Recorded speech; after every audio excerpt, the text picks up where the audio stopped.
I want to touch on what you said about being a provider, because there's obviously, with the hustle that you had to do and the chaos that came with it. Yeah. I don't know anything about what you did pre-author. Obviously, it's in the books and whatnot, but clearly there was also a hustle involved, and there wasn't a steady income, right? That comes with maybe a 9 to 5. That's so. How did you keep your almost sanity? And being a good dad, and all, I'm sure religion tied into that too. Absolutely. But tell me about how you coped with that chaos of not having to provide, couldn't provide maybe this month and etc. That was tough. That was over a few years it was very tough.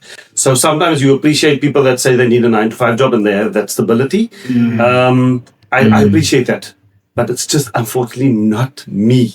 And I had to hustle. I tried to sell gold, diamonds. I almost died 3 times. You read in the one book. I almost died 3 times on this one trip, right? I sold underwear out of my boot. I've sold any food product you can think of. Look, I've sold just about anything you can think of. I'm looking at objects here in your room, and I've tried to sell a few of these things that you see around here. That's how I hustle. And the most difficult part of that was, and Thameenah's my witness, she was grown up by then. There were times when I came home and I didn't have a cent. I didn't make a cent on certain days. I didn't have money. And I would just have like a few rands, and I would buy the minimal things and bring it home, and I wouldn't eat. Many nights I didn't eat. I went to bed without eating. And Thameenah would ask me, Dad, why are you not eating? And I would say, no, I ate already. And that was hard for me, but it was part of life, unfortunately for me, but also at the same time, fortunately, because it taught me such valuable lessons to appreciate when you have a lot more.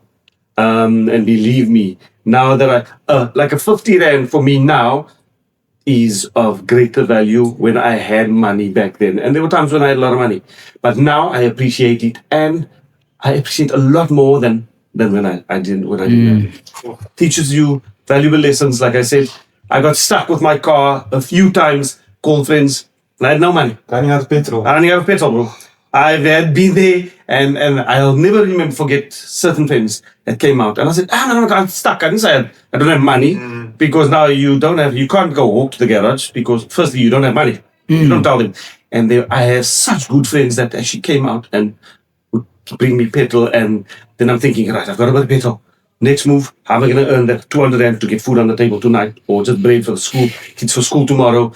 Yeah. And people don't see that. They only see where we are now, and they think, wow, look at you living your best life. You don't know. It was a dark life, but someone had to live it. And at that time, God wanted me to live it. And He wanted people to hear this right now, so they can learn from this. Amen.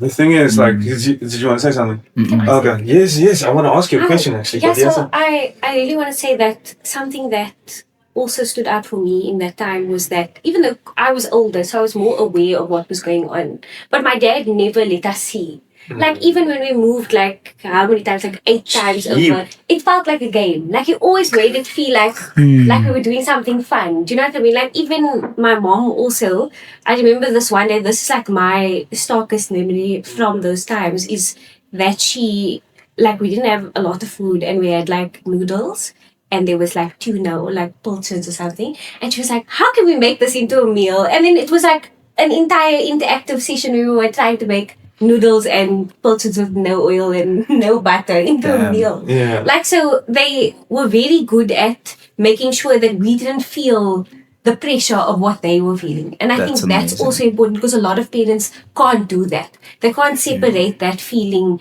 between, okay, I'm struggling and I need to make it your problem. Do you know what I mean? Yeah.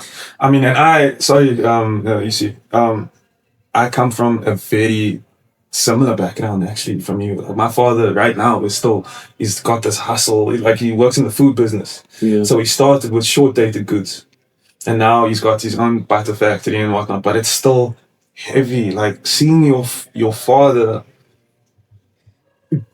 break, I don't know, to the point of like nervous breakdowns and like because a lot of your identity as a man is to provide, and what I try to tell my father all the time is that the effort is what I see.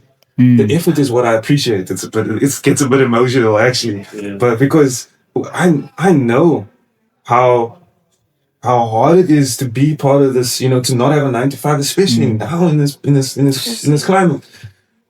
Food is expensive, and trying to make a margin from food right now is crazy. One of the toughest jobs in the world right now in South Africa. So it's difficult when you see your father struggle like that and almost get to a point and also feel like he needs to show you that he's providing. Whereas I'm like, Dad, I know how heavy it is on him. The effort that I see is means the most to me. But it's difficult to see that. Right? You see, or it's difficult to hear that and actually process and be like, okay, I can relax a bit. Yeah. My father's had heart attacks, like in 1 week, multiple, it's like that type of... It's not for everyone, eh? Yeah. I can tell but it chooses you. Yeah, it chooses you. But a lot of people won't survive. Their mom always told me, I'm surprised you haven't had 3 heart attacks by now. And the only thing, and this is it, state facts, the only thing that got me through those times was my conversations with my Creator.